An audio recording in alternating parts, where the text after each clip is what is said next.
Recently, I collaborated with WolfQuest to make a video about hunting tips and tactics, where we shared lots of useful tips and tricks for you guys to help make your hunts more successful. During the process of this, though, I actually achieved something I've only managed to do a handful of times, and that's what I like to call a perfect hunt. So a perfect hunt is a hunt where you take no damage from the elk mother the entire time, and I've only done it about 3 times total, and I got one of them on camera. And I figured, we could go look over the footage and talk kind of about what I did as I was doing it, so that you can see a whole hunt from start to finish. That's the one thing I didn't do in the video. I showed a lot of segments, but I never really showed one continuous start to finish whole, and I thought it might be kind of a fun thing to take a look at that and see my thought process as I'm actually going through a full hunt, rather than just talking about it in bits and pieces. So I'm going to go ahead and roll the footage from that, and we'll take a look. So you'll see right away that I started off just by testing the herd. I think I'd actually been chasing them a little bit before this because they took off right away. And you can see right starting off here, the first thing I'm going to do is try to chase this calf down and bite it. Now, this is where I'd be testing the different calves. You see that one's very full health, so I just ran off to select the next one. That helps a lot because you can see when I bit this calf, it had a much lower health. That's basically almost 1/3 of its health that I wouldn't have to whittle down on my own then, and of course that'll minimize the chance of taking damage. I am playing on accurate in this clip, by the way, so it is the most challenging difficulty here, and you can see that I spend a lot of time running alongside the elk, and also, in addition to that, I'm turning my camera sideways a lot. I do that quite a bit throughout this hunt, and what I'm doing there is trying to keep the mother in my frame of view, because as long as I can see her, then I can more accurately judge how much time I have to run in it and deliver a bite. Now, I've gone a long time without biting this calf, because she's been pretty much on its tail right there, and you'll see here I'm kind of trying to budge her out of the way or force her to move or scare her off a little bit. So I'm kind of chasing her here, or chasing down the calf, that is. And you can hear that I'm growling at it as well, and sometimes what that'll do is that'll incite the calf to run a little bit faster. It'll kind of freak it out, and it'll pick up the pace, and that, of course, can be helpful for putting some distance between it and the mother, because I haven't bitten it since I first delivered the bite at the very start of the video here, because the mother's been so close behind it the whole time. But that's one of the biggest things that is important with these hunts is patience, because you can see I finally now have a bit of a better chance, and I'm going to start dealing damage again. If I tried to run in when the mother was right there, I would have gotten hit, and if you are trying to take the minimum amount of damage possible, then that's not something you want to do. Now, I'm also listening throughout all this to see if I hear her hoofbeats catching up to me, and that was kind of why I pulled away, as I heard her moving, and I didn't want to get attacked from behind because I didn't have a good visual on her. And you'll hear that you'll see and hear that I'm listening here.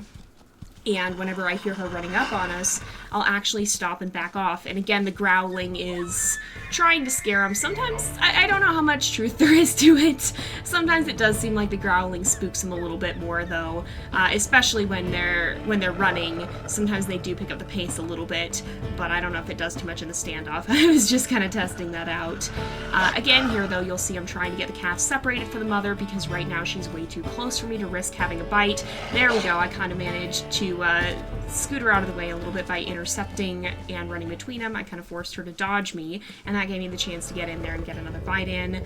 And again, she's running ahead, so I had the chance to deal some damage before she catches up again. And here's where I really started circling, because at this point was when we got into the standoff. And the tactic that I was kind of using with this, and you'll see me doing it several times, was to back off and let the mother and calf try to run back to the herd. And when they'd take off running, and the mother would often kind of go ahead of the calf, you'll see that in a minute here, it would give me a better chance to deliver a bite than when they were really close quarters like this and I'm just circling around them.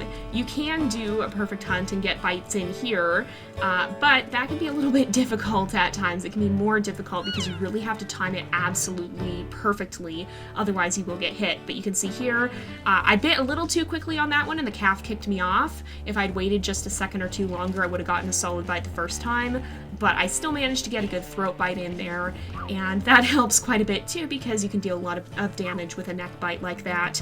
And again, you'll see I'm watching for the mother to kind of run on ahead. The calf is pretty injured, so it's a little bit slower, and the mother is outpacing it. And so you'll see when I do turn around and bite like this, again, it kicked me off because I bit too soon, so you can see I waited there. But then you see I was able to finish it off before the mother caught up. So that's it, pretty much the minimum amount of damage you can take from a hunt. Now, of course, the damage numbers themselves do vary, and you'll always take a little bit of damage from that bite, but the biggest damage that you'll take in these hunts is getting kicked by the mother, and so if you can avoid that, you'll generally take a remarkably low amount of damage. Probably the biggest things that can contribute to that as well are finding a calf with very low health, like we did in this video. If I tried to go after the first calf that I bit, it had pretty much a third more health than the one that I ended up taking down. And of course, that's more time that you're fighting the calf, that's more time that you have to make a mistake where the mother could catch you. So that's why it's really important to select a good target if you at all have the chance to. Again, this was on the accurate difficulty, so it is the most difficult one. It is possible to do this. It is very tricky to pull it off. I've only ever done it a few times. I think probably only 2 or 3. But honestly, the biggest part of it is patience, and swinging that camera around does help as well, because it helps to keep the mother in your sights, and that gets to be very important. You can see how it did get a little bit more difficult once the elk kind of went into the woods, even though we started out on the plains where I had very good visibility. In the woods there, it was a lot harder to keep track of where everybody was, and so that's why it's generally better to hunt in the open if you at all can. But anyway, hopefully this kind of gives a little bit of insight into what I was talking about in the WolfQuest video. If you haven't seen it, I'll go ahead and add a link to it in the cards in the video description. It's actually on their channel, not mine. So if you do want to see it, you can hop on over there and check it out. But we're going to go ahead and wrap up this video here for today, because it is about that time again. So thank you guys so much for watching. I hope you've enjoyed the episode. Don't forget to like and subscribe, and I will see you guys next time. But until then, this is Jay, over and out.